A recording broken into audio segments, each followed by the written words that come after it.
മൈനാഗപ്പള്ളിയിലെ അപകടത്തിൽ ശ്രീകുട്ടിക്കും അജ്മലിനുമെതിരെ കസ്റ്റഡി നടപടി സ്വീകരിച്ചിരിക്കുന്നു. ഇപ്പോൾ നിലവിൽ ശ്രീകുട്ടി പറഞ്ഞിരിക്കുന്നത് ഒരു മാപ്പ് സാക്ഷിയാക്കണം എന്ന രീതിയിലാണ് പുള്ളിക്കാരി ഇപ്പോൾ മൊഴി നൽകിക്കൊണ്ടിരിക്കുന്നത്. അജ്മലിൻ്റെ കയ്യിൽ നിന്നും കുറേയേറെ ആഭരണങ്ങൾ മേടിച്ചിരുന്നു, ആഭരണങ്ങളും പൈസയൊക്കെ മേടിച്ചിരുന്നു. ഞാനല്ല വണ്ടി ഓടിച്ചിരുന്നത്, എന്നെ നിർബന്ധിച്ച് ലഹരി മരുന്നുകൾ ഉപയോഗിക്കാൻ നിർബന്ധിക്കുകയായിരുന്നു എന്നൊക്കെ രീതിയിലാണ് ശ്രീകുട്ടി പറഞ്ഞിരുന്നത്. പക്ഷെ അങ്ങനെ ഒരു മീൻസ് ഇങ്ങനെ ഒരു നരഹത്യ താൻ അറിഞ്ഞുകൊണ്ട് അല്ലെങ്കിൽ കൂടിയും ഇവർ രണ്ടുപേരും കൂടി നടത്തിയപ്പോൾ ഈ ഒരു കേസിൽ ശ്രീകുട്ടിക്ക് മാപ്പ് സാക്ഷിയാകാൻ സാധിക്കുമോ?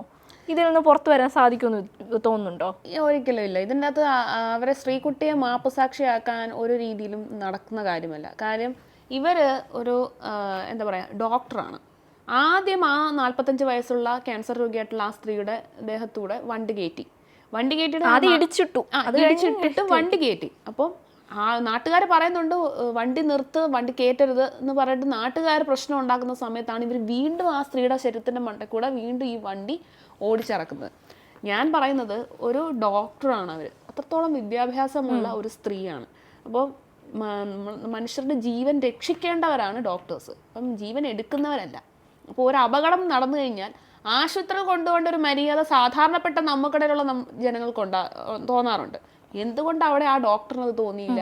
അവർ പറയുന്നത് രക്ഷപ്പെടാൻ വേണ്ടിയിട്ടാണ്, പെട്ടെന്ന് ടെൻഷൻ കൊണ്ട് എടുത്തതാണെന്നുള്ള രീതിയിൽ അവർ സംസാരിക്കുന്നത്. പക്ഷെ ഒരു ഡോക്ടർ എന്നുള്ള നിലയിൽ അവരതായിരുന്നു അവിടെ ചെയ്യേണ്ടിരുന്നത് ആ ജീവൻ രക്ഷിക്കുക എന്നുള്ളതായിരുന്നു. അല്ലാണ്ട് ആ ശരീരത്തിന്റെ മണ്ടയിൽ കൂടെ വീണ്ടും കാറ് കയറ്റി ഇറക്കുക എന്ന് പറഞ്ഞാൽ അത് ആദ്യം കയറ്റി ഇറക്കാൻ ശ്രമിക്കുമ്പോൾ കയറി ഇറങ്ങുന്നില്ല, തട്ടി നിൽക്കുകയാണ്, ആ ബോഡി തട്ടി നിൽക്കുക. എന്നിട്ടും ശക്തമായിട്ട് ആക്സിലറേറ്റർ കൊടുത്താണ് കയറ്റി ഇറക്കി കൊണ്ടുപോകുന്നത്. അങ്ങനെയായിരുന്നു. അപ്പോൾ അവിടെ ശ്രീകുട്ടി പ്രതികരിക്കുന്നില്ല, രക്ഷപ്പെടാം എന്നുള്ളൊരു മൈൻഡിലായിരുന്നു. പക്ഷെ ജാമ്യം കിട്ടാൻ സാധ്യതയില്ല. ഇപ്പോൾ തിരുവനന്തപുരത്തുള്ള പാറശാല കേസ് ഉണ്ടല്ലോ, ഗ്രീഷ്മയുടെ കേസ്, കഷായം കേസ്, അതിൽ ഗ്രീഷ്മയ്ക്ക് പോലും ജാമ്യം കിട്ടിയിരിക്കുന്നു. അതേപോലെ നടിയെ ആക്രമിച്ച കേസിൽ പൾസർ സുനിക്കും ജാമ്യം കിട്ടിയിരിക്കുന്നു. അപ്പോൾ ഇത്രയും ക്രൂരതകൾ ചെയ്ത് കൂട്ടുന്നവർക്ക് ജാമ്യം കൊടുത്തുകൊണ്ടിരിക്കുകയാണ്. അപ്പോൾ ഒരു പക്ഷേ മേ ബി നാളൊരു സമയത്ത് ശ്രീകുട്ടിക്കും ജാമ്യം കിട്ടാൻ സാധ്യതയുണ്ടല്ലോ.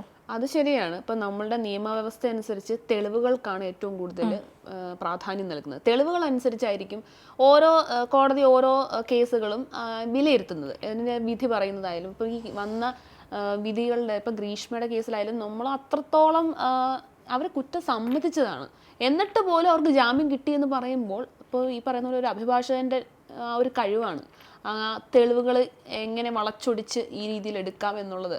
അങ്ങനെ അത്രയും തെളിവുകളെ വളച്ചൊടിച്ചായിരിക്കാം ഒരുപക്ഷെ ആ കേസും ആ രീതിയിൽ മാറി മറിഞ്ഞത്. ഇപ്പം നടിയെ ആക്രമിച്ച കേസ് പൾസർ സുനിയുടെ കാര്യത്തിലായാലും ആ യുവ നടി ഇത്രയധികം പ്രതിഷേധങ്ങളുമായിട്ട് മുന്നിൽ വന്നിട്ട്, അതൊരു പ്രമുഖ നടിയാണ്, അത്രയും ഫേമസ് ആയിട്ടുള്ള അവരുടെ കാര്യത്തിലും ഇതേപോലത്തെ ഒരു നീതി കിട്ടാതെ പോകുന്ന ഒരു അവസ്ഥയാണ് ഇങ്ങനെ ജാമ്യം കിട്ടി ഇറങ്ങുമ്പോൾ ഇരകൾക്ക് തോന്നുന്നത്. ഇരകൾക്ക് നല്ല സാധാരണപ്പെട്ട എല്ലാവർക്കും അങ്ങനെ തന്നെയാണ് സംഭവിക്കുന്നത്. അപ്പോൾ ഇത്രയും പ്രമുഖരായിട്ടുള്ള ആൾക്കാരുടെ വിധിയിലും ഇത്രത്തോളം നീതിയില്ലായ്മ കിട്ടുകയാണെന്നുണ്ടെങ്കിൽ സാധാരണപ്പെട്ട ആ സ്ത്രീയുടെ കാര്യത്തിലും 45 വയസ്സുള്ള ആ സ്ത്രീയുടെ കാര്യത്തിലും എന്ത് നീതിയാണ് അപ്പം ലഭിക്കാൻ പോകുന്നത്? അതായത് ലക്ഷങ്ങൾ വാരി ഇറക്കി കഴിഞ്ഞാൽ ഏതൊരു അക്രമിക്കും ഏതൊരു ക്രൂരഹത്യ ചെയ്യുന്ന ഒരാൾക്കും ജാമ്യം കിട്ടാം, മറ്റുള്ളവരെ പോലെ തന്നെ സ്വതന്ത്രനായി ഈ സമൂഹത്തിൽ നടക്കാം എന്നുള്ളൊരു രീതിയാണ് ഇപ്പോൾ പിന്തുടർന്ന് വരുന്നത് നമ്മുടെ സമൂഹത്തിൽ.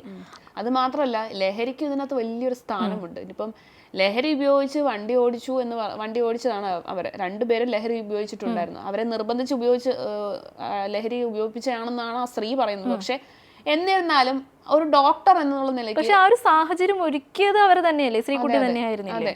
അവര് ഒരു കാര്യത്തിലും അവർ ചെയ്ത നടപടിയോട് ഒരു രീതിയിലും ഒരു മനസാക്ഷി കോടതിയിലും അതിനൊരു ന്യായം പറയാനില്ല. ഒരു ഡോക്ടർ എന്നുള്ള നിലയിൽ ആ സമയത്ത് അവർ ചെയ്യേണ്ട കാര്യം ആ ജീവൻ രക്ഷിക്കുക എന്നുള്ളത് തന്നെയായിരുന്നു. അതുകൊണ്ട് ഇനിയിപ്പം നിയമത്തിന്റെ വഴിയിൽ പോയി അവർക്ക് ഇനി ജാമ്യം കിട്ടുമോ മാപ്പുസാക്ഷിയാക്കുമോ എന്ത് ചെയ്തെന്ന് പറഞ്ഞാലും ദൈവത്തിന്റെ കോടതി എന്ന് പറയുന്ന ഒരു സംഭവം ഉണ്ടല്ലോ, അവിടെ എന്തായാലും അവർക്കൊരു ഇളവ് കിട്ടത്തില്ല. ഇപ്പൊ ഇവര് പറയുന്നുണ്ട് തന്റെ ആഭരണങ്ങളൊക്കെ അജ്മൽ കൈക്കലാക്കിയെന്ന്. അവർ അറിഞ്ഞു കൊടുക്കാതെ എങ്ങനെയാണ് കൈക്കൽ അറിഞ്ഞു അവർ കൈക്ക് കൊടുത്തു എന്നാണ് അവർ പറയുന്നത്. അങ്ങനെങ്കിൽ എങ്ങനെ മാപ്പ് സാക്ഷിയാക്കാൻ സാധിക്കും? അതേപോലെ ലഹരി മരുന്ന് അവർ നിർബന്ധിച്ച് കഴിപ്പിച്ചതായിരിക്കില്ല, അല്ല. രണ്ടുപേരും ഒരേ സമയം പാർട്ടി കഴിഞ്ഞിട്ട് വരുമ്പോൾ അവരെ നിർബന്ധിച്ച് വലിച്ചു കയറ്റി വരുന്നതല്ല. രണ്ടുപേരും സ്വന്തം ഇഷ്ടപ്രകാരം നല്ല കൂളായിട്ടാണ് പാർട്ടി കഴിഞ്ഞു വരുന്നത്, അല്ലാതെ അജ്മൽ പിടിച്ചു വിളിച്ചുകൊണ്ട് വരുന്നില്ല. അപ്പൊ അവിടെയും അജ്മൽ നിർബന്ധിക്കുന്നില്ല, സ്വമേധയാ സ്വന്തം ഇഷ്ടപ്രകാരമാണ്. അവിടെയും ഈ പറഞ്ഞ പോലെ ആ അജ്മലിന്റെ നിർബന്ധപ്രകാരമായിരുന്നു എന്ന് പറഞ്ഞുകൊണ്ട് മാപ്പ് സാക്ഷിയാക്കാൻ വഴിയില്ല. പിന്നെ പറയുന്നത് ഈ അജ്മലിന്റെ കാമുകനായിട്ടാണ് ഇവിടെ എല്ലാ വാർത്തകളിലും നമ്മൾ കേട്ടു വരുന്നത്. അതായത് ശ്രീകുട്ടി ഡിവോഴ്സിന് അപ്ലൈ ചെയ്തിരിക്കുകയാണ്. അതായത് ഒരു കുട്ടിയുണ്ട്, ഒരു ഹസ്ബൻഡിനെ ഇപ്പോൾ വിവാഹമോചനം നേടാൻ പോവുകയാണ് ശ്രീകുട്ടി എന്ന രീതിയിലൊക്കെയാണ് പറയുന്നത്. അപ്പോൾ ഒരു ജോലിയുണ്ട്, ഡോക്ടറാണ്, അതും ജോലിയുണ്ട്, കല്യാണം കഴിഞ്ഞു, ഒരു കുട്ടിയുണ്ട്, അവർക്കൊരു ഒരു പ്രൊഫഷൻ ഉണ്ട്. ആ പ്രൊഫഷനുമായി എന്തുകൊണ്ട് സന്തോഷത്തോടെ മുന്നിലേക്ക് പോകാനുള്ള ഒരു ജീവിതം അവരുടെ മുന്നിൽ നിൽക്കുമ്പോൾ കൃത്യമായ ഒരു ജോലിയില്ല, ഒരു പ്രൊഫൈൽ ഇല്ലാത്ത ഈ ഒരു അജ്മൽ എന്ന് പറയുന്നത്, അതും വേറെയും പല കുറ്റകൃത്യങ്ങളിലും അടിക്കടി പ്രതിയായിട്ടുള്ളൊരു വ്യക്തിയാണ് ഈ അജ്മൽ എന്ന് പറയുന്നത്. ഇയാളുടെ കൂടെ ആദ്യം സുഹൃത്ത് ബന്ധം, അത് കഴിഞ്ഞ് കാമുകനാവുക, ഇയാളുടെ കൂടെ പാർട്ടിക്ക് പോവുക. അപ്പോൾ ഇവിടെ എങ്ങനെയാണ് ശ്രീകുട്ടി തെറ്റുകാരി അല്ല എന്ന് പറയുക? സ്വാഭാവികമായിട്ടും ജാമ്യം കൊടുക്കാൻ പറ്റുന്ന ഒരു കേസല്ല, ഇതൊരു നരഹത്യയാണ് നടന്നിട്ടുള്ളത്. രണ്ടുപേരും അറിഞ്ഞുകൊണ്ടുള്ളതാണ്, അബോധാവസ്ഥയിലും ആയിരുന്നില്ല. ലഹരി മരുന്ന് കഴിച്ചിട്ടുണ്ട് എന്നുണ്ടെങ്കിലും അവർ ആക്റ്റീവാണ് ആ ഒരു സമയത്ത്. അപ്പോൾ ഇവിടെ നമ്മുടെ ഒരു നിയമത്തിൻ്റെ ലൂപ്പ് ഹോളാണ്. പ്രതികൾക്കും അവർ മനുഷ്യരാണ്, അവർക്കും ജാമ്യം ലഭിക്കാൻ അവകാശമുണ്ട് എന്നുള്ള രീതി. ഇത് തന്നെയാണ് ഓരോ ക്രിമിനലുകൾക്കും, ഓരോ കുറ്റവാളികളെയും ഒരു കുറ്റം ചെയ്താലും തനിക്കും രക്ഷപ്പെടാൻ പറ്റും എന്നുള്ളൊരു ഒരു വിശ്വാസം അവരിൽ ജനിപ്പിക്കുന്നത് ഈ ഒരു നിയമം തന്നെയാണ്. അവർക്കും ജാമ്യം കിട്ടാം. കുറച്ച് ലക്ഷങ്ങൾ മുടക്കി കഴിഞ്ഞാൽ, അല്ലെങ്കിൽ കുറച്ച് കാശ് ഇറങ്ങിക്കഴിഞ്ഞാൽ നല്ലൊരു അഭിഭാഷകനെ വെച്ചുകൊണ്ട് അവർക്ക് കോടതിയിൽ നിന്നും നിഷ്പ്രയാസമായി ഇറങ്ങിപ്പോരാം എന്നുള്ളൊരു കോൺഫിഡൻസ് ആണ് ഈ ഒരു ശ്രീകുട്ടിയുടെ മൊഴിയിലൂടെ മാപ്പ് സാക്ഷിയാക്കാനുള്ളൊരു സാധ്യത വരുന്നതും.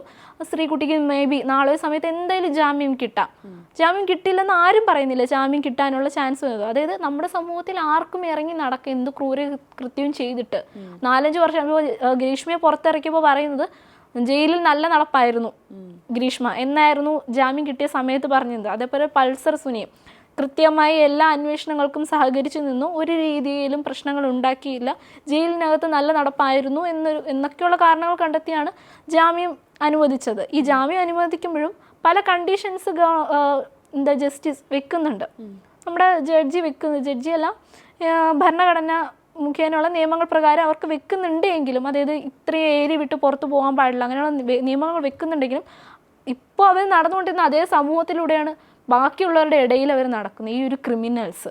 അപ്പം അതിനുള്ളൊരു സാധ്യതയാണ് നമ്മുടെ നിയമം കുരുക്കിൽ പെടുന്നില്ല ഇപ്പോഴത്തെ ക്രിമിനൽസ് എന്നുള്ള രീതിയാണ്. അപ്പോൾ നാളെ ഒരു സമയത്ത് ഈ ശ്രീകുട്ടിയും നമ്മുടെ ഇടയിലൂടെ നടന്നേക്കാം, ഒരു കുറ്റവും ചെയ്തിട്ടില്ല എന്നൊരു മട്ടില് മാപ്പ് സാക്ഷി ആവുകയോ ഇല്ലയോ, തന്നെ നിയമ കുരുക്കുകളിൽ നിന്ന് ഊരി വരാൻ സാധിക്കും. ഇത്രയും കേസുകളിൽ നിന്നും ഇത്രയും ആൾക്കാർ, അല്ലെങ്കിൽ പിന്നെ അജ്മൽ ഇങ്ങനെ ഇറങ്ങി നടക്കില്ലല്ലോ. പല കുറ്റകൃത്യങ്ങളും പ്രതിയായിട്ടുള്ള അജ്മൽ ഇറങ്ങി നടക്കില്ല. അജ്മലിന് സ്വന്തമായിട്ട് കാറുണ്ട്. ഇതേപോലെ ശ്രീകുട്ടിക്ക് 13 പവനോളം സ്വർണ്ണം ഉണ്ടായിരുന്നു, അതും അജ്മലിന് കൊടുത്തു. പിന്നെ ഇവർ ലഹരി പാർട്ടികൾ നടത്തുന്നുണ്ട്, നന്നായി പണമുള്ളവർ തന്നെയാണ്. പണം എറിഞ്ഞാൽ മേ ബി അവർക്കും പുറത്തിറങ്ങി വരാനുള്ള കോൺഫിഡൻസ് അജ്മലിനും ഉണ്ട്. പക്ഷെ അജ്മലിന്റെ അവസാന നിമിഷം തള്ളി പറഞ്ഞിരിക്കുകയാണ് ഇപ്പോൾ ശ്രീകുട്ടി. ഇത് എവിടെയാണ് നമ്മുടെ സമൂഹം ചെന്ന് നിൽക്കുന്നത് എന്നുള്ളതാണ്. ആർക്കും എന്ത് ക്രൂര കൃത്യവും ചെയ്താൽ, അതും 45 വയസ്സായ അർബുദം ബാധിച്ച ഒരു സ്ത്രീയാണ്, അവരുടെ ശരീരത്തിൽ കൂടെയാണ് നീതിയാണ് കിട്ടാൻ പോകുന്നത്. ഒരു നിയമങ്ങളും അവരെ സപ്പോർട്ട് ചെയ്യുന്നില്ല. അപ്പം ഈ പൈസ ഉണ്ടെങ്കിൽ ആ സാധാരണപ്പെട്ട ആ സ്ത്രീയുടെ നീതി അവിടെ നിഷേധിക്കപ്പെടുകയാണ്. അതാണ് ഇപ്പം നടന്നുകൊണ്ടിരിക്കുന്നത്.